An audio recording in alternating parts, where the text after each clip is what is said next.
We knew we wanted to make a paper world. That was a very, well, it was like the sort of the starting point of the whole project. The fact that it would look very different, it would feel very different.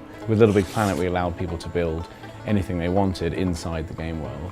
And this we want to encourage people to kind of build our game world out of paper in the real world, but also just anything they want to. Hopefully give them the courage to just keep on creating stuff out of paper.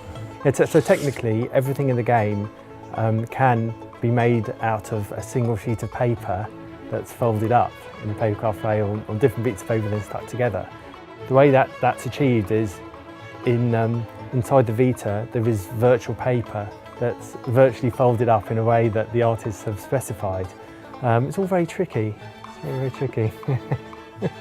It's so simple in a way. It's a simple material, but there's so much to do with it. There's so much kind of folding, deforming, tearing that you don't see so much in games usually, because in games usually you see the very kind of rigid objects. I wanted to play with this aspect that is very magical, where the paper can transform, and everything in the game is made of paper, so everything can turn into everything, and you get lots of magic going on.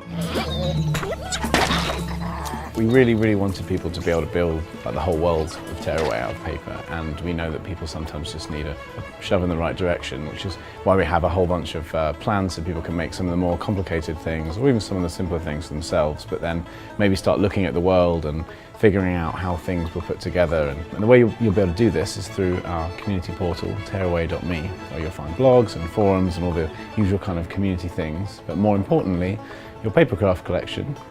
As you kind of work your way through them, I think people will start getting braver in what they try, and they'll start kind of ad-libbing and remixing and adding things on.